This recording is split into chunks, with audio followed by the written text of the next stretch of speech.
I wrote a song. Noxious body stank. Phew, you better put some Dio on before you wreck the nation. Noxious body stank. Ooh. Look at me, I'm a big fat slob. Now that, my friends, was yet another negative consequence of the body positivity movement, also known as the fat acceptance movement. And no, that lady will not be getting any credit from me.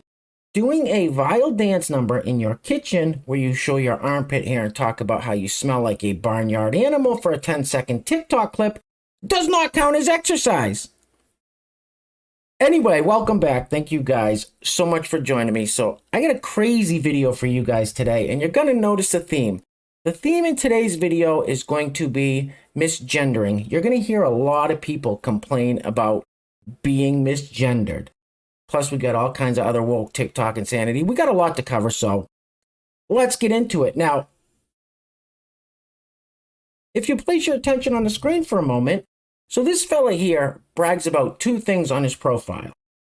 One of them, he uses the ladies' restroom where he works. The second one, I bet you guys can guess. You guessed it, he looks for dates on a lesbian dating app.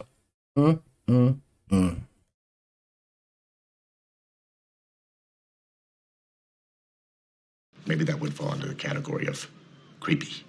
Now, we have seen a huge uptick in people like that fellow with the pink leather gear on in the rainbow-colored tutu who are actually biological males who identify as trans women, call themselves lesbians, and go on these lesbian dating apps. We see it all the time in these videos of these guys that put their profile pictures on these lesbian dating apps. And it begs the question, why? Why is this happening so much lately? Well, here is our explanation to that. Roll it.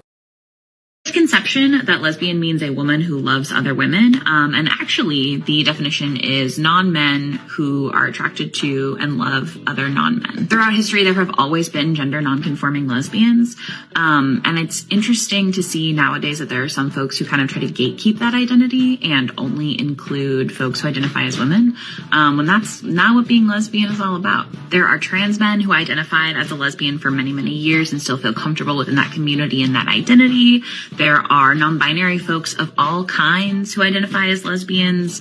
There's like a zillion different ways to be a lesbian. And if that word is what's comfortable for you, then nobody can gatekeep it from you. I am non-binary, transmasculine, and I'm a lesbian. That's the stupidest f***ing thing I've ever heard in my life. Right. Okay? That is just stupid. All right, next up, before we get into all the misgendering stuff, we are going to catch up with our old pal, Al Weezy. It's been a minute. So it looks like Al Weezy is chilling in Arizona, as it says on the screen there, AZ Sunsets. Now this is Al Weezy showing off his OOTD, which stands for Outfit of the Day. Roll the film, please. Body positivity, who ate our pies? Body positivity, who ate our pies? Body positivity. That boy is a P.I.G. pig. A few moments later. But what you guys needed. Let's f***ing go, baby! Let's go! Let's rip it! Oh my god, look at that whale! All right, real quick, I just wanted to let you guys know that if you're enjoying the videos, you like the content, you want to help support the channel, grabbing one of these t-shirts is a great way to do it. And here we have my favorite design so far. So far, I say so far because I'm releasing 4 or 5 new designs in the next couple of weeks, and we got some real bangers coming. Anyway, here we have my favorite design so far. Teach ABCs, not LGBTs. Now, there will be a link to the t-shirt in the description box below. There are also a couple other very cool designs you can check out on the website as well.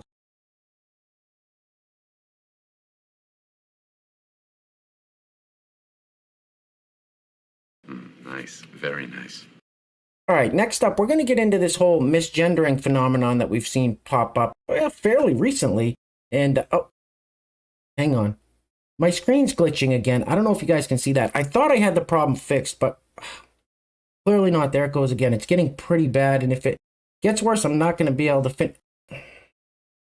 finish the video. Oh, yeah, great. I just lost the whole screen. Damn it.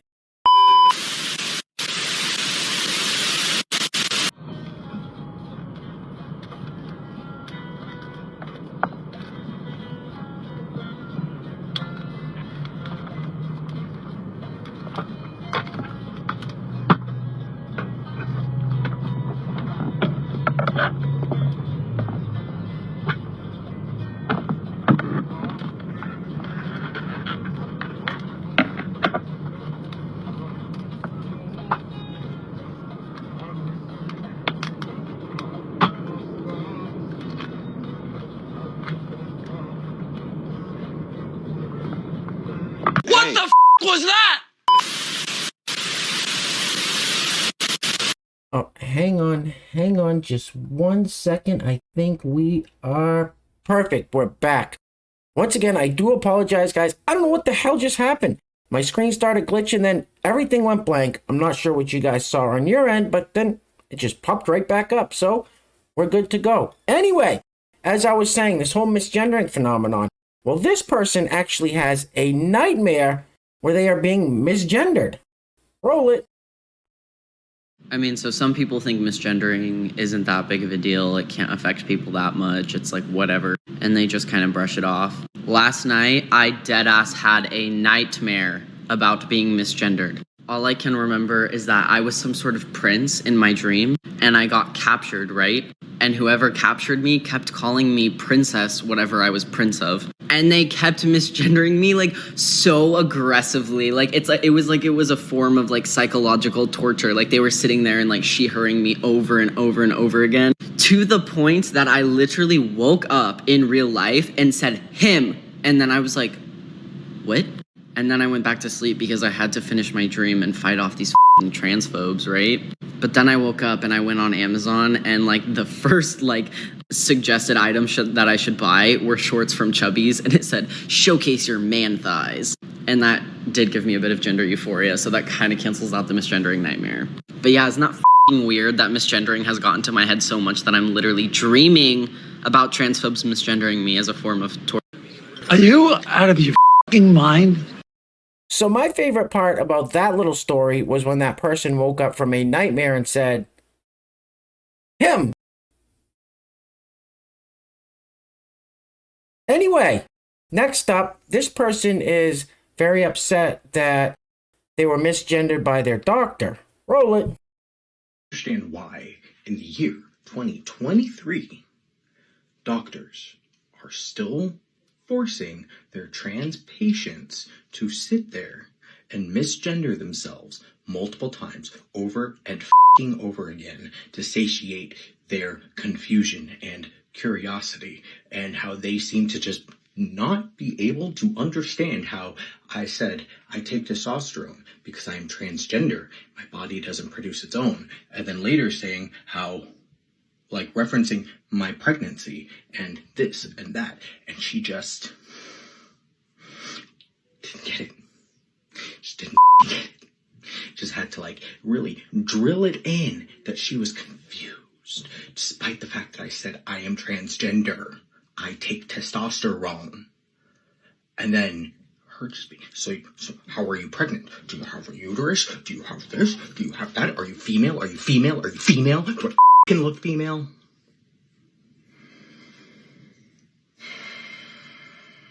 Anyway, I'm still not any closer to getting the referral that I need for the bronchoscopy to find out about the hole in my lung. But at least my new PCP got me to say that I'm female. So, there's the American healthcare system in a nutshell. Are you totally deranged? Listen, people can do whatever they want in their private lives. If someone wants to live in the land of make-believe, by all means, go right ahead. But if you go see a doctor, if you go see a medical professional, that's when it's time to cut the bull, lay it all out and say, this is exactly what we're dealing with here. That's it. That's it. Anyway, next up, I've seen this person in a couple of TikToks. This person really enjoys correcting friends and family members on the whole wrong pronoun usage and misgendering and such. Roll it. Sometimes people know you're non-binary, but don't really get it. Like this past March, a friend of mine posted to Instagram on International Women's Day celebrating and appreciating the women in her life, but she included me in the post. Luckily, I saw it immediately and I was able to text her about it, but I was filled with this intense dread and anxiety at the thought of how she must view me and the fear of other people seeing it. She apologized and took the post down right away. And it's been a few months, and by now she's always one of the first to stand up for me and call other people out when they misgender me. Sometimes all people need is a little time. I think you're all in the head. All right, next up. So this person definitely throws down that victim card and somehow conflates using a wheelchair or mobility scooter with being called young lady. It's very bizarre. It's Gabe, pronoun they. Says, I was misgendered yesterday after not leaving my home in days. The comment says, I don't get why the gendering of the comment was even necessary. Roll the film, please. Part of me thinks that when people do use gender in gendered words towards other people, it's about power. Especially things like young lady and little lady. Especially towards people who use mobility aids like I do. I use a power wheelchair. And often it's so that people infantilize you, which feels like or that people go and try to belittle you. It's all forms of ableism, and it's forms of just pure hatred on another person, honestly. Just don't gender people. You don't know. Just don't know. Just don't do it. What in God's holy name are you blathering about? Wow. Wow. I could not imagine spending any significant amount of time in the same room as these people. They are so negative. They're always so upset and angry and just negative. Wow. Anyway, next up, so this person, well, you guys can figure it out. Roll it. Today I was at a coffee shop with a friend and I saw a stranger that I thought was really cute and I decided to go up and ask them out. I was hyping myself up for like 2 minutes because the thought of rejection terrifies me, but my therapist says that I should start doing it in order to meet people, so I approached the stranger. The stranger was sitting with a friend. I went up to them and I was like, hey, so sorry to bother you. I think you're really cute. I was wondering if I could get your number. They look at me and they go, oh my gosh, I am so flattered. That means so much. Thank you. But I'm actually straight. And I said, no worries. And I walked away and I didn't tell them that I am a woman, a trans woman, but I didn't say that. The idea of being rejected and having someone assume my gender felt safer to me than me standing up for myself and saying to the person I'm actually a woman. I have a deep voice. I wasn't wearing any makeup. I'm wearing a cute outfit though, so, you know, there's that. I know that this isn't an everyday occurrence. It still hurt. It is what it is. We're not meant for each other. There are lots of other people out there who see me for the way that I see myself, and I'm excited to continue to find those people. And I'm still hot. Well, it's really messed up. Super gay. All right, guys, we are going to be wrapping it up on this one because, well, as usual, I can't take anymore. I'm fairly certain you guys can't take anymore. The brain aids today, it's just been too much. It's too much. Just too much. Anyway, so this young lady thinks that because she is, well, an average-sized woman, that she somehow has thin privilege. Just because you don't have the same struggles in life as a morbidly obese person doesn't mean you have privilege. It just means you take care of your health. It's always got to be the victim card. They always got to somehow play that victim card. Anyway, let's hear her genius reasoning behind this. Anyway, guys, things are clearly getting crazy out there, so please take care of yourselves. Take care of each other. Till next time, love you guys. Peace. Roll the film, please. Privilege is real, and I know because I have it. Let's break it down. I've never been marginalized because of my size. Never been told that my BMI is too high for a procedure. I've never had anybody look at me funny when I sit next to them on an airplane or any other public transportation. I've always been able to comfortably sit at seats at restaurants or in theaters. Every time I walk into a clothing store, I assume they have my size. I've never gone to a doctor and had them blame everything on the size of my body. No one has ever said to me, you shouldn't eat that. More often I hear, I wish I could eat that. I felt like I didn't get a job because of how I looked or the size of my body. Never had anybody make fun of me for moving my body in ways that feel good. And intersectionality here is key. The roots of fatphobia are inherently racist. So this work isn't just about you or me. It's a movement around dismantling diet culture and racism so we can all experience true freedom. I don't know. That's about the dumbest thing I ever heard. God save the Queen, man.